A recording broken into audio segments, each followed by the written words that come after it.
আমাদের যে আইএসএল এর যে ম্যাচ হবে, প্র্যাকটিস হবে, একটা আমরা প্র্যাকটিস মাঠ আমরা রেখেছি এনসি গ্রাউন্ড নিউটাউনে।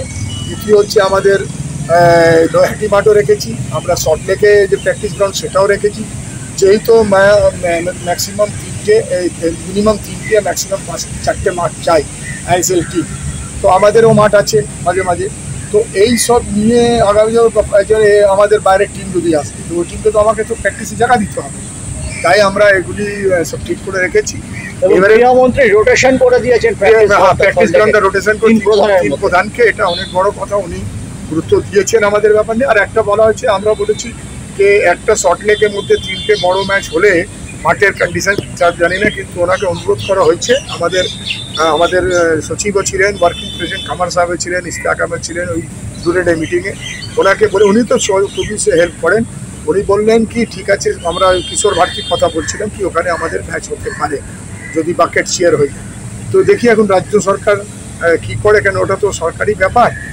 তো আমরা দেখছি কি যদি কিশোর ভারতী হয় তাহলে আরও ভালো হবে।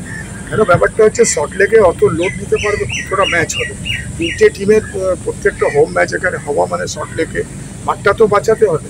তো দেখি এখন জলটা কোথায় গড়ায়, উনি কী করেন এখন। কিন্তু আমাদের এটাও বলেছেন কি একটা জায়গা আরও কোথায় তিনটে মাঠ আছে, তিনটে চারটে মাঠ হতে পারে, একটা জমি দেখেছে যেটা নিতুদা সেদিন বলছিল। তো সে রাজ্য সরকার থেকে তিনটে ম্যাচ ধরে পারমানেন্টলি তিনটে, যখন ওই হকিটা চলে সেই সময় প্রবলেমটা সলভ করা উনি তিনটে মাঠ করে দেবেন, সেটা আশ্বাস দিয়েছে।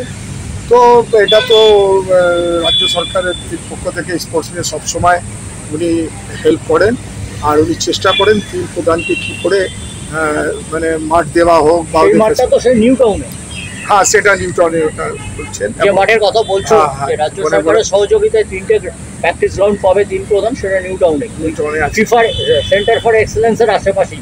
যাই হোক, ওটা দিলে আমার মনে হয় এটা ভালো অনেকটা সলিউশন হয়ে যাবে। যেরকম আমাদের এখানে হকির সময়টা মাঠটা খুবই, এই মাঠের মধ্যে এত হেভি রোলা চালায় হকি খেলার জন্য, যার মধ্যে এই যে খেলা এখন খেলা হচ্ছে না, তো আমরা একে আবার করে দিয়ে আমি নতুন করে আবার বালি দিয়ে নতুন করে এটা তৈরি করতে হবে, তবে তুমি এখানে আইএসএল একটু প্র্যাকটিস করতে পারবে। কারণ আইএসএল অনেক নিয়ম আছে, মাঠ যদি খারাপ নেয় অপোনেন্ট টিমে একটা অবজেকশন করে দিলে লম্বা ফাইন হয়ে যাবে।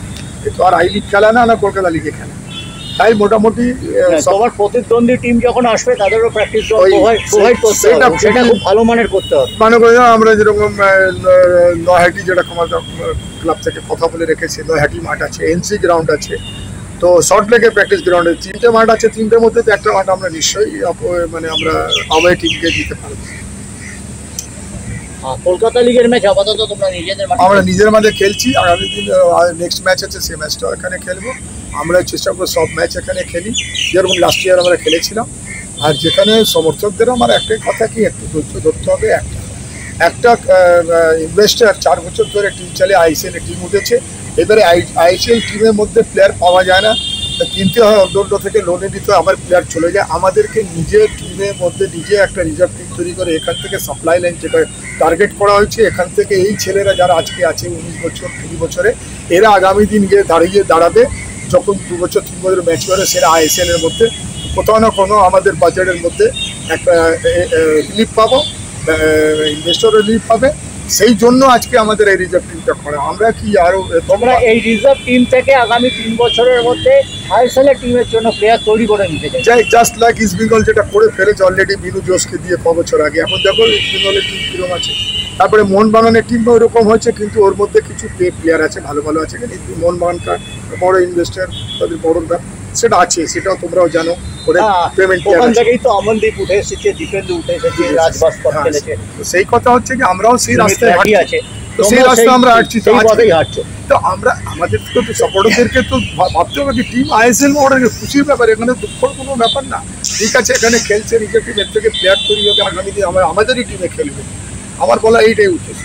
তো অনেকেই বোঝে, যারা মানে বোঝে না তাদেরকে আমার এই চ্যানেলের মাধ্যমে আমি বলার চেষ্টা করছি যে আপনারা ধৈর্য ধরবে, টিমকে সাপোর্ট করুন। এটা আপ ডাউন হবে, কেন আমরা এটাকে আগামী দিন আইএসএল যে এখান থেকে সাপ্লাই লাইন করার জন্য চলছে তাই।